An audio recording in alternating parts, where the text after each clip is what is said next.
Something I wanted to say before I started, and that is that this room is full of working engineers who have day-to-day responsibility for individual bridges. And that's a very different position from the one that I'm in. I have the luxury of being able to sit back and think about things rather than having to deal with them now.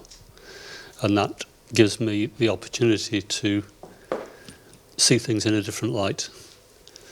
But I do wish to say that all my effort is directed at helping the people who try to do the job day by day. I've been in Clifton all week.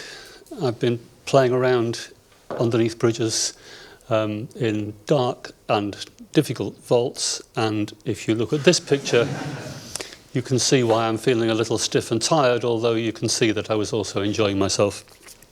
So, assumptions for today. You're not here for me to read the pamphlet to you or tell you what it contains. You can read it for yourself. I'm assuming you want something a bit new, and that you all have some experience with masonry bridges, and I think the ones of you who I've met and the ones I recognise you certainly have, so that's fine. I have 37, it's probably nearer 38 years now working on in and around masonry bridges. Only 35 of those looking at assessment. For the last 20 years nearly I've been a specialist consultant, and it's nearly 18 years we've been writing guides. In that time I've learnt that I really know very little and I understand less. And understanding is the key. We need to understand these structures or we're going to mistreat them. So we need to let the bridges speak. A couple of years ago we started with a little demo like this showing that it is possible to lift up an arch with no bending strength, and we ended up doing literally that with a brick arch. And there was an awful lot of theatre involved with that. It could be done much more cheaply and quickly. So let's start with some basic thinking. If the bridge appears to be sound, and unfortunately the number that do is reducing week by week, and the loads aren't changing, and the environment is reasonably stable, are any of those things true? There's no analysis that can tell us anything better. Right? There's no analysis that's going to tell you in 5 years' time this bridge is going to suffer. They're just not that sort of quality.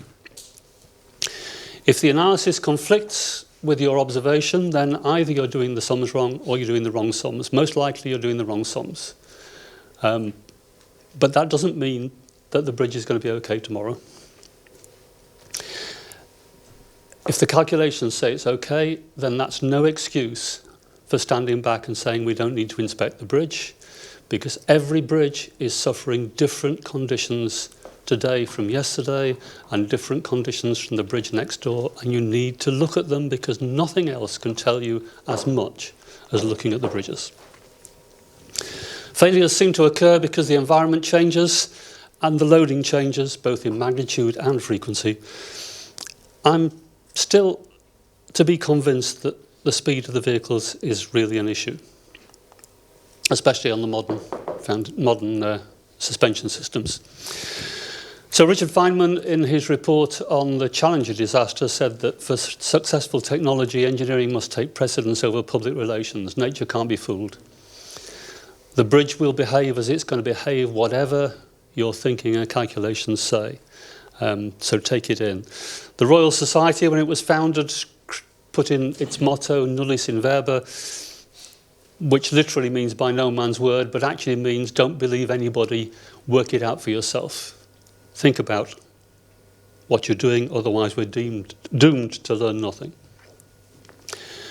A question that is raised in primary school science, and most of us came through primary school long before that was introduced. The primary question in primary school science, is it a fair test? And we don't ask ourselves that often enough. We apply tests of one sort or another, analysis and so on. Is it fair? Is it capable of proving or testing what we want to test? You can never prove that something's correct. You can prove that it's wrong, but you can't prove that it's right. You can get as well as you can. And the codes that we use are even more provisional. What we're talking about today is now 5 years old, really. Some of it much more than that. It was the best solution we could agree on 5 years and more ago. It is necessarily out of date. It isn't keeping up with the latest thinking, and it needs to be regarded in that way. Nothing stands still. So what's a masonry bridge? And I try always to say masonry bridge. I try always to miss out the word arch, because the fact that it's built in masonry is important. If you call it an arch bridge, you forget about the other bits, and the other bits are important. We frequently regard an arch bridge as an arch with some fill over the top and a load on top of that. They're much more complicated than that. There is much more to the structure than just the arch.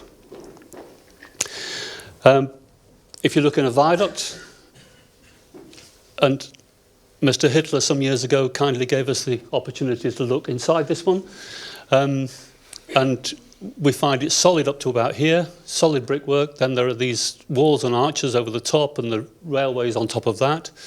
Here's a cross section through the same structure, showing details from the design time. But they're also different from each other. This is Stockport Viaduct, and it simply has solid fill to about 2/3 of the height of the arch, and then rubble over the top of that, and the rails on top. So there are different sorts of construction, and it's kind of important at least that you know what it is. Even if you can't tell what the effects are of the bits, then you need to know this bridge is different from that one, and it might behave differently. And even in little bridges, you find there are walls buried underneath. This one's been slabbed to try and improve it. The reason the slab is exposed is that the bridge was breaking up and the decision was made to slab it, and the fact that it had already been slabbed had been forgotten. So there was another reinforced concrete slab put on top of this one, but underneath there's a wall and a wall and a wall and a wall, and it turns out that all the bridges that were designed by John Miller, which means everything from Berwick up to Edinburgh and from Glasgow down to Dumfries and across to Gretna Green, every one of those bridges from 3 metre span upwards has a wall under every rail. They are not going to behave like an arch full of soil. So we can't have one model. It can't tell you the whole story. So, behaviour. When things go well, we learn nothing. Yeah? So you go and look at a bridge and it's fine. It's fine. It doesn't tell you anything about what's going on. When they start to go wrong, then you have to learn. And then you've got something to learn from. Those are the real tests. The tests that are done by artificially loading bridges and things like that don't tell you the real behaviour of real bridges in real conditions. But when bridges start to go wrong, then they're telling you something. And they're not just telling you about themselves, they're telling you about other bridges on the same line, and we need to learn about how they behave. We need to think all the time about what we're doing. So I began to see challenges to my thinking about arches on the Glasgow and South Western nearly 20 years ago now, when I was asked to look at these, and you see this stone falling out of the arch. This is a 3.6 metre span, 12-foot span, 3-foot rise arch. There are 250 of these arches between Glasgow and Gretna Green, just little cattle creeps for the farmers. And on many of them there are stones dropping out. Notice that the finish on the bottom of that stone is different from this one. That's because the farmer has been in there with a chisel cutting the bottom off the stone because it was scraping the top of his Land Rover and tractor, right? So we can't, by examining the stone, tell how far it's dropped out. But we know that it's more than it shows. And it shows 50 millimetres, so it's probably come out rather further. What you can also see there, just about, is that these stones are moving and there is a sort of zigzag crack going through the arch, which is telling us something about the way these arches distribute load.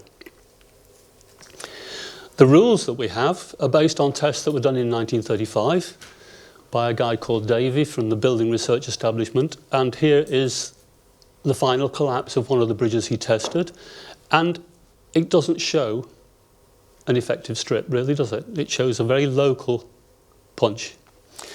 The graphs he published look like this. They show, with a load here, a sort of symmetrical deflection, almost symmetrical deflection, rising on the other half of the span. But notice as the load moves away from the centre, the peak deflection moves further than the load does, but also there's something interesting going on here about how the deflection works. He published separate graphs along the centre line, which is what this one is, and off the centre. If you redraw those graphs, trace them off, and look at these two lines as well as this one, and put the loads there, you find that you get a trough of deflection at this point and uniform deflection across the width at the opposite quarter point. There is not an effective strip. More importantly, there aren't different effective strips in different sorts of bridges. So in British practice, we have separate rules for highways and railway loads that say the load distributes differently through the fill.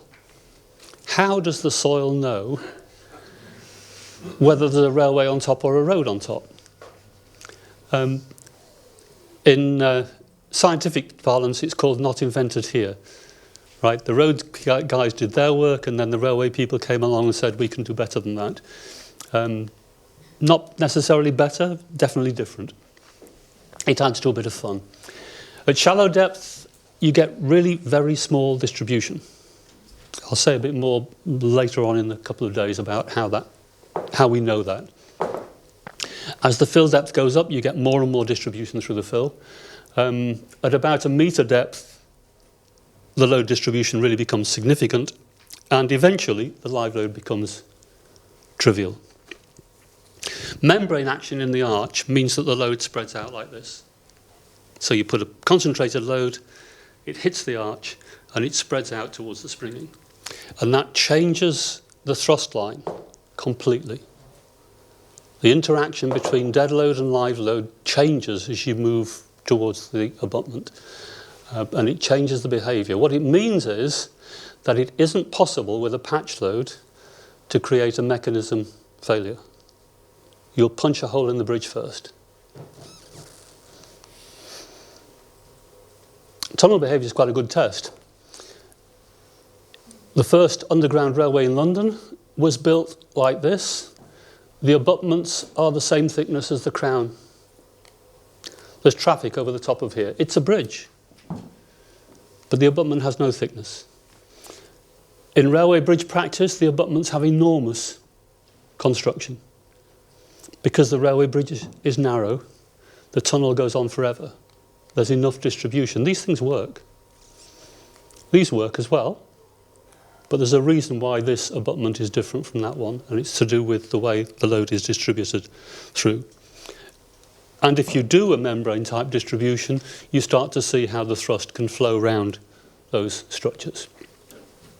And the other side of that is that the real damage in these bridges, when they start to fail, tends to be local. You get smashed stones. This again is Glasgow and South West. Again, just a 3.5 metre span bridge. And then there's a question of longitudinal distribution. How do you get longitudinal distribution in the fill? Pippard, who was developing the Mexi method back in the 1930s, said he wasn't going to allow any. He'd made just too many assumptions, and he was therefore going to treat the load as a line load, not a distributed load. I think he was right. There were too many assumptions. But in 1971, British Railway Research decided we've got a nice new computer, we can do the complicated sums, and we can work out what's going to happen if the load distributes along the length as well. And they got it wrong.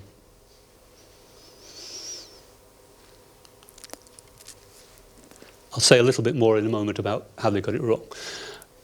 One can imagine that the effect of this amount of fill is rather different from the effect of this amount of fill. It's actually hard to imagine that this arch feels any live load at all. Okay? And certainly quite a lot of load will be distributed straight out here if this is at all more flexible than the embankment. Whereas here, you're sitting straight on, and especially if you put walls level with the crown extrados, there's almost no distance between the underside of the sleeper and the structure, and you're not going to get distribution at that level.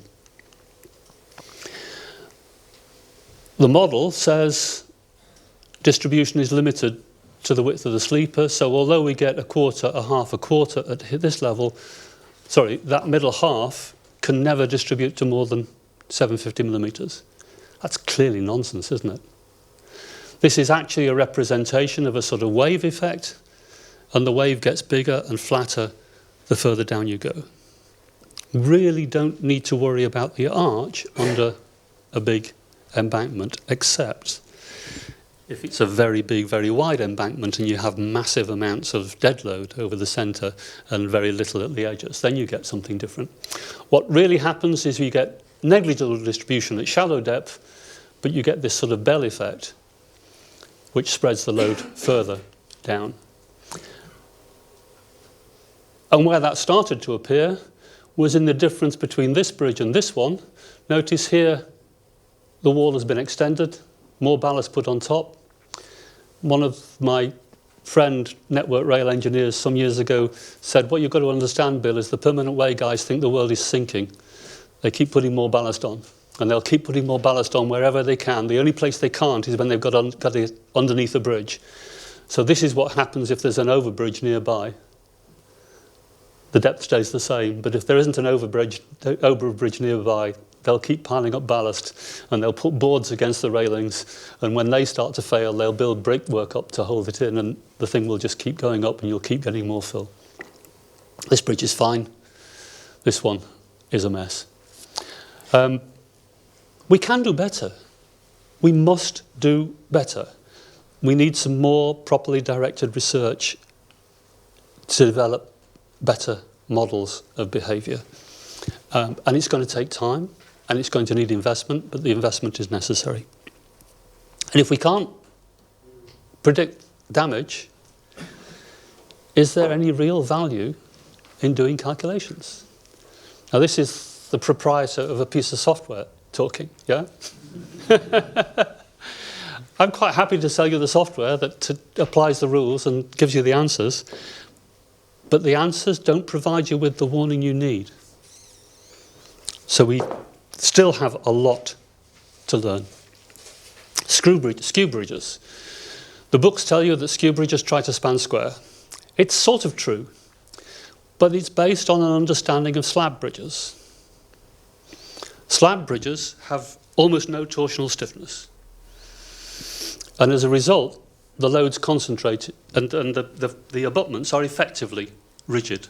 You can analyse a slab as if it's standing on rigid abutments, and you get sensible answers, and the answers show you that the load concentrates in the corners. The shear force concentrates in the corners, and you get real shear damage in the obtuse corners. In an arch bridge, this is the direction that matters, not this one. And the abutments do not have rigidity in this direction. They are considerably less stiff than the arch. The arch is almost a wall of masonry turned flat. The abutment is less stiff. So when you put a load on the arch, the abutments just lean back a bit. And they lean back a bit more if you try to concentrate the load in one corner. And they only need to lean back about 1/4 millimetre to transfer all the load back to more or less uniformly distributed across the width. Skew bridges still behave very differently from square ones. But if we start off thinking that they behave in a way that isn't true, then we're never going to get to the right answer. Here's a little bridge that at least one person here knows about. This one has been lined as not the engineers in Network Rail. Other branches of the business want to let off the space underneath to create some income. So they line the arch because there's water coming through it and stuff like that, and the cars underneath will get damaged, so they line the arch. But of course that means that the poor engineers can't see what's going on there. This was lined in 2006 after an inspection. The inspection reported 6 longitudinal cracks. It wasn't absolutely clear where they were, But challenged with the question of what the stiffness of the arch was in order that an extension could be built on the side of it, we went in for some fairly substantial testing. So these are deflection poles measuring deflections across 6 meters of the width. We ran a few trains over that and then moved the outer poles to this side so we'd covered the whole 8 meters. And the result was a deflection pattern like this. Sorry, it keeps stopping, but you can see there's a very deep trough here under the train. You can also see that the two half lines do join up quite well, and you do get a fairly consistent pattern. But what these two lines are showing is that there's something serious going on here. What was more interesting was measuring the transverse movement. So these are the quarter point, mid-span, quarter point going in this direction. The train is running along that side of the bridge, and this is a little sort of spider trace of circular movement under the arch. And notice that this side is moving sideways more than this side. The bridge is actually getting wider as the trains go past. You really don't expect that from an arch. And when the linings were taken down, we found the cracks had got somewhat worse. And that creates enormous difficulty for the engineers dealing with it. Yeah? There's a sense in which ignorance is bliss. Yeah? With the arch covered up, you can't see what's going on. There's no evidence until you measure things that anything is going wrong. Once you take the lining down, you've got some real worries. Stitch the cracks, repair it, and after the repair, there's still 1.5 millimeters of shear movement in that ring. And that's another sort of fallacy. One of the things that we forget about masonry structures is that they are very, very stiff, but not actually massively strong. Whereas steel structures are hugely strong and not very stiff. Steel structures bounce up and down and carry the load. Masonry structures don't move very much. But once they start to break down, they break down very quickly. If you apply a treatment which is designed to treat the strength issues to a structure which has stiffness issues, then you're going to get a conflict. The movements are tiny. A millimetre is not very much. A 25 millimetre bar will bend quite a lot without too much difficulty. It isn't going to stop that millimetre of movement because it's the wrong match of stiffness and strength. And you only think about things like that. I only think about things like that when I see that it hasn't worked. Why hasn't it worked? This is what I mean about the test. Learning what's going on. We need to understand why things are going wrong. To understand that properly, we need to understand what is going wrong. We need to be very careful about our treatments. If we can't absolutely defend them, if we can't demonstrate that they do what we want them to do, we're going to get into trouble. And in general terms, measuring first and treating afterwards is a better solution because you're going to learn what's going on. And just incidentally, these bricks falling out here fell out very shortly after the arch was lined. And I think there's a real danger that the cause of that was that the mortar then got sweated by the buildup of moisture in the atmosphere, and lime mortar doesn't like to be sweated. And the mortar then disintegrated under traffic loads, and the bricks fell out when they hadn't fallen out for a long time beforehand. A bit about viaduct. Some issues that compound together. The rocking of pier top units and the spreading of divided piers. We'll look at how that works in a minute. This is stuff which has taken me 20 years to learn. Yeah? I thought I knew how viaducts worked. I even produced a program to help people analyse how viaducts work. And then I started to see damage, which I can't explain. And it's taken years to get to the bottom of it, but I think I have, but it still has to be proved. So, back to Mr. Hitler's kind section of the bridge. Notice how the brickwork is well and truly stuck to the solid. Even having seen that, it explained what I'm going to talk about now, but what it didn't strike me was that what that's saying is that when you take the centering out, this doesn't ever form part of the arch. When you take the centering out, the arch pushes. But in order to push, it has to drop. And if only the middle bit can drop, and this side bit can't because it's stuck, then you get a very different structure as a result of what's happened. So, we artificially made the pier top very stiff, and that changes the behaviour. This piece becomes a seesaw. Becomes like a miniature cantilever fourth bridge. And it's taken me 18 years to get from the point of seeing the damage to understanding what the cause is. And I only think I understand. I don't have the proof. I've already said we can't prove it, but we can at least test it. This was the answer I came up with in 1986, was that, oh, go on, play it again. How do I do that?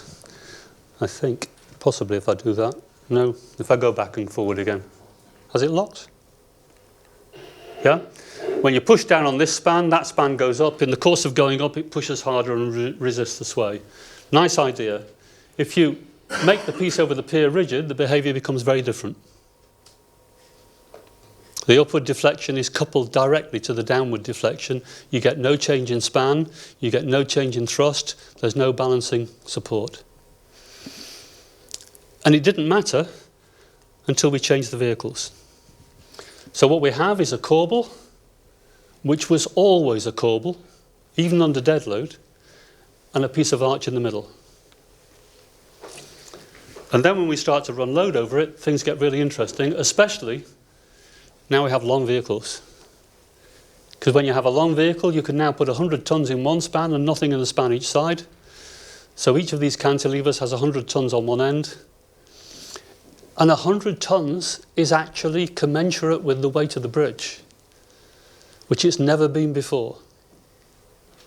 So we're now starting to apply disturbing forces which are of the same order as the mass of the bridge, and the only response is for the reaction to move sideways. If the reaction moves all the way to the side of the pier, you've got big trouble. But actually, long before that, the pier starts to rock and interesting things happen elsewhere. Interesting things, oh, that turns sideways, never mind, we'll come back to that later. In fact, I think I'll just skip that slide altogether for the moment. And this is the sort of thing that happens. Patches of brick fall out, you get walking going on underneath the bridge. In some of these spans there's a crack right across here at the third point. This damage at the crown is coupled to what else is going on.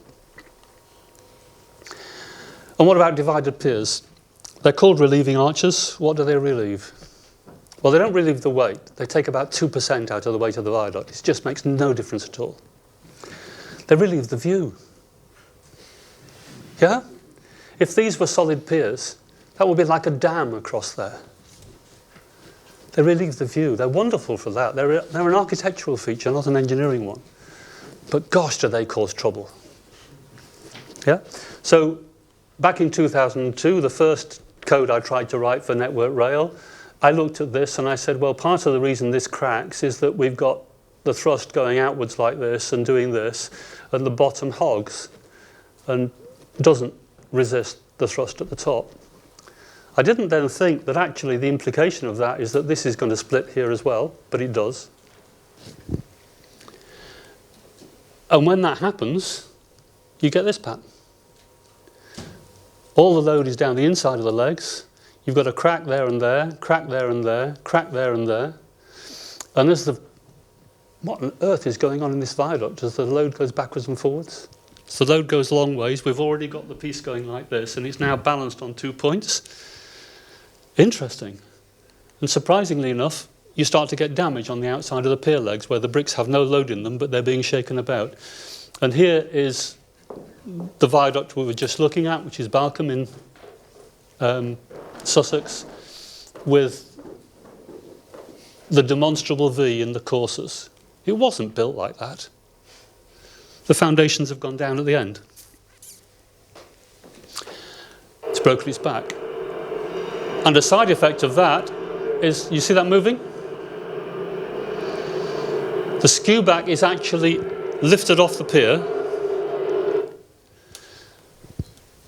In this case, because there's a stone skew back, and the relieving arch actually cuts through the skew back up into the main arch. Yeah, I just wanted to get away from the noise. Go on, back another one, and then forward again. Yeah. So you see the movement here about now. It's very small, but it's movement, yeah, between the brick and the stone. What?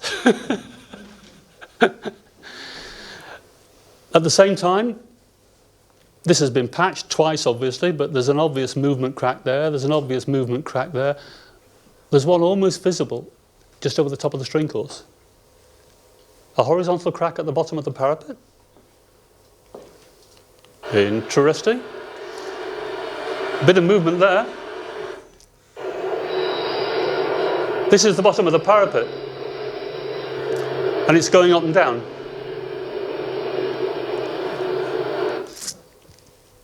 We need to understand. Jinx. Serious thinking needed, isn't there? I'm sorry, I'm going to have to put this down. What I think is happening in that parapet is the parapet's acting as a beam, and the piece underneath is doing that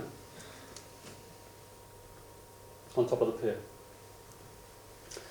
But it needs rather more measurement to know whether that's the case. And of course, the poor field engineer has to deal with it now. He doesn't have time to think about it.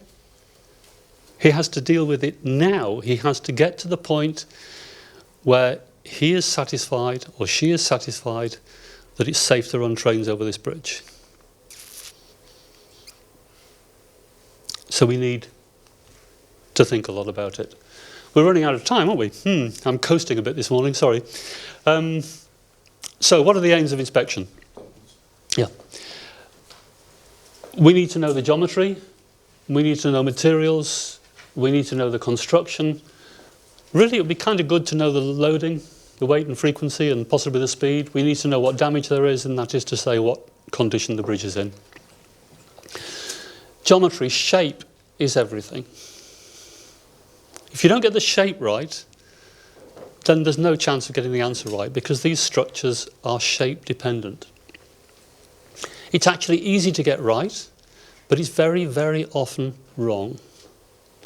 Now, one of the things that I get that many of you don't get is that because I act as the support for Archie, people email me and say, I can't make this arch work, what's wrong with it? And they send me the report that they're working from, and I look at the dimensions, and not more than 8 times out of 10, my first response is the dimensions are wrong. And they say, how can you possibly know that without looking at the bridge? Well, they just don't fit together. You know, they're not the right sort of numbers. In the UK, we have it easy because all these bridges were built in feet. And the people who measured them knew about feet and quarters and thirds, but nothing smaller than that. Mostly, they didn't mess about with quarter of an inch and things like that. They didn't work in millimetres.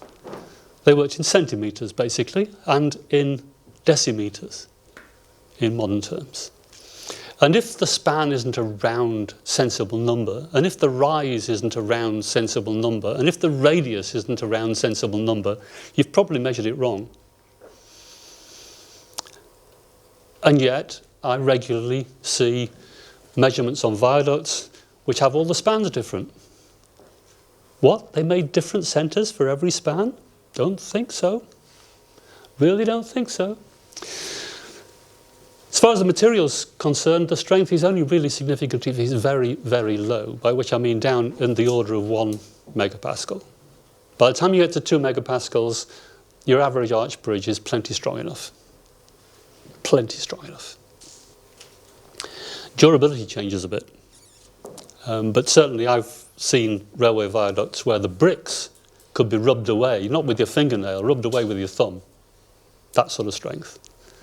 And yet they're happily, well, reasonably happily carrying load. Sorry.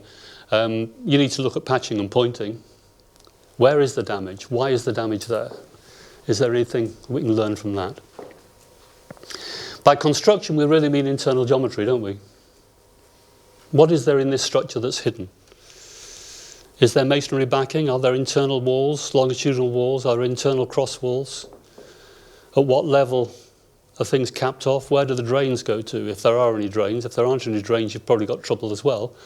But if there are drains coming out of the bottom of the viaduct, where's the other end? Is it in the middle over the pier? Have you got something coming out at the quarter point of the arch that goes right up? That tells you where the top of the backing is in the middle. If they bring it right down the middle of the pier, it's rather harder to tell. Bond, how is the thing fastened together? What's the link to the spandrel walls like? We're often told it's hidden. It's rarely really true.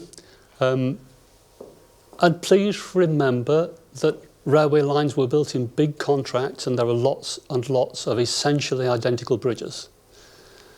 So don't lose track of what you've seen over here when you're looking over here, because it's kind of important. They're heritage structures. Paul Beckman, who used to run our research, said in a heritage conference some time ago, if you're inspecting these structures, you need 2 open eyes and 1 open mind. Yeah. You need to look and you need to be prepared to see what's there and let it tell you something very different from what you believe when you get there. Solids are there and hollow above. Look at the difference in the condition of the wall, where there's solid masonry below and something different above. It's there to see. In this bridge, there's this water run right down from the crown. You look at the crown and there's a stone dropping out. Why? Because it's built like that. As it happens, we have a drawing of this one. Spandrel walls that go right clear over the top of the crown with an opening in top, and then slabbed over the top of that, and the drain is here. Forgetting the fact that when you take the centering out, this bit drops and the water runs that way instead of that way. So the water then has to find its way out through here, and it comes out and it damages the mortar and the stones drop out. What about shape? This one's a semi-ellipse. This is a railway. This one's a canal bridge, which is nearly always 3-centred, and the difference is non-trivial, especially here. At the 1/8 of the span. At the 1/4 of the span, you can't tell the difference. Measuring the 1/4 span doesn't tell you the difference between a semi-ellipse and a 3-centred arch, but their behaviour is different because this forces the thrust line upwards at the shoulders. Makes it flatter, pushes more load back into the abutments. We need to know that difference. We need to see it when we're measuring. You need to look for things like this. There's 2 layers of water runs. One coming off the top of the internal spandrels and arches, one coming off the bottom of the solid. And another interesting feature here, I was puzzled by this for some time. This is the bricklayers, isn't it? Now, in modern bricklaying, they put up formwork at the end and run the string line and just build from end to end. In the old days, the skilled bricklayer built up the corners on diagonals, and then his apprentice filled in the gap just with the string line between the 2 ends. And that's what they've done here. This part of the arch was built freehand.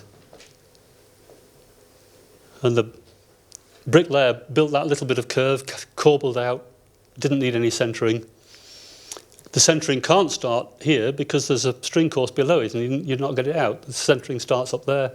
This bit's built freehand and this was filled in over the top. Look for the signs. What about that? So much water dripping through the joints between voussoirs that it's etching the tar out of the road. That's telling you something about the condition of the bridge, isn't it?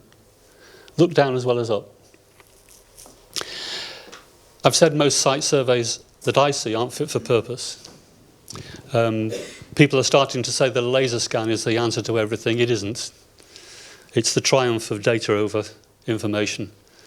And most of the people who do laser scans are just gadget freaks. They like the toys. And they don't think about the application of what they're doing. We'll look at that in a minute. Basic spec, if you're going to do a laser scan, tell them what you want. I want the bridge. I want nothing but the bridge. I want the whole bridge. Yeah? What do I mean by that? Well, here's an example of a medieval bridge for which a client produced a laser scan. I said, we can produce a survey. No, we've already ordered a laser scan. Great. 6 spans over the River Thames, relatively low. Here's the laser scan. We've got every leaf on this tree.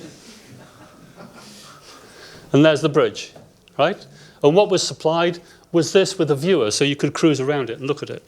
Nothing to measure. And when you zoom in, you find that there's a hole where the piers are, which you expect, but there's also a hole where the span is. There are no measurements under the span at all because they never once set the instrument up low enough to see underneath the arch. Which is why I say you need at least the very basic spec that says the bridge, the whole bridge, nothing but the bridge, and preferably in bridge coordinates, please. Can we have this thing aligned so it goes across the page? We don't care about geography. We're interested in the structure. Common issues, you get shadows, as I've just shown, which produce missing areas. You get substandard registration. They did 17 scans for that. They were there for 3 days. And they aren't properly registered. So there are steps and misfits. And there are massive volumes of data. You need a big computer with fancy software to load the model in. You need the thing stripped down to a sensible level. So what you should be specifying is I want longitudinal sections, 5 or 6 along the length of the bridge, several across the width. We can do better than that. We need more information, less data.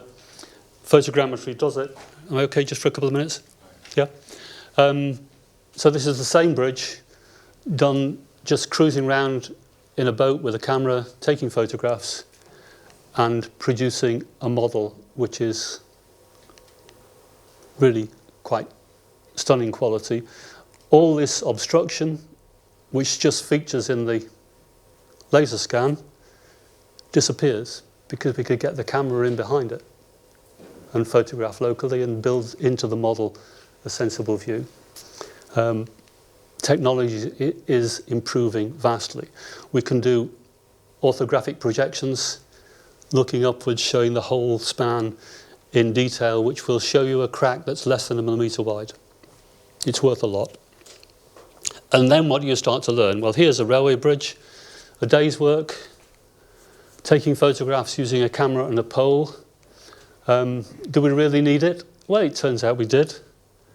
When you look up under the left-hand span there, you find that the 2 ends aren't parallel. So the white line is a contour line, basically. There's a horizontal plane put through the bridge. And the white line is a contour line, and you'll notice that the contour line here is not parallel to the abutment. These 2 red lines are parallel. What's going on? The basic fit works okay, circular curves, 12 foot 9, 16 feet, 12 foot 9 radius. They don't look so handy in millimetres, do they? But the deviations are tiny from those. But here, again, we see 2 different lines for the face of the abutment. Look at that more closely. And what we find is the error was doubled.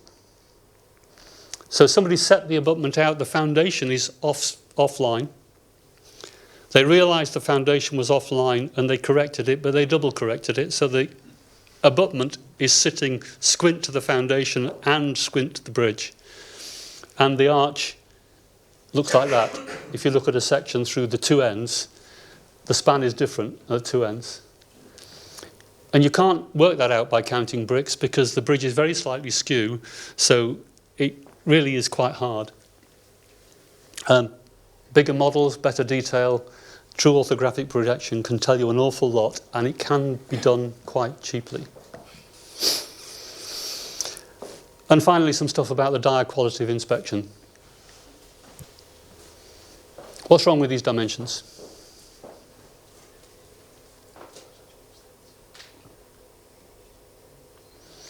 Well, the baseline is on that line, and the measurements are to that line. So if you try to fit an arch to that, you get a curve like that, which doesn't remotely resemble the structure. Now, the person who contacted me with this problem was a raw graduate, and this was the first bridge they'd done. And I'm inclined to think that was abuse from her manager, giving something like that as the first bridge. Here's another one, a railway viaduct. They used the same centres. They were all the same radius. The piers are all the same thickness, but here are the numbers, right? All different. Measured in feet, surely those are 30-foot spans, just wrongly judged. The piers are all different thicknesses, the rises are all different. It's not right. And you should know that before you leave the site. Yeah? Just do the conversion. And then you find people put a report on a bridge inspection, and that's the photograph they include. It's just shameful. Really, it's shameful. So, conclusions. Don't believe what you're told. Measure and analyse to test, not to confirm what you think. In other words, in designing your measurements and your analysis, think about what you can do to test what you think. Keep your eyes and mind open. Assume no one else does. Nobody else does. You have to assume that nobody else is thinking about the problem. So, a few links. You'll find it all here. There are some 3D photographic models to look at of Marsh Lane and Balcombe viaducts. There are a few notes on hidden defects, and there's a link to my Bridge of the Month. And I think that's lunchtime. If you want to talk to me, there's an email there, and I tweet endlessly about damaged structures, if anyone wants to follow that. Thank you.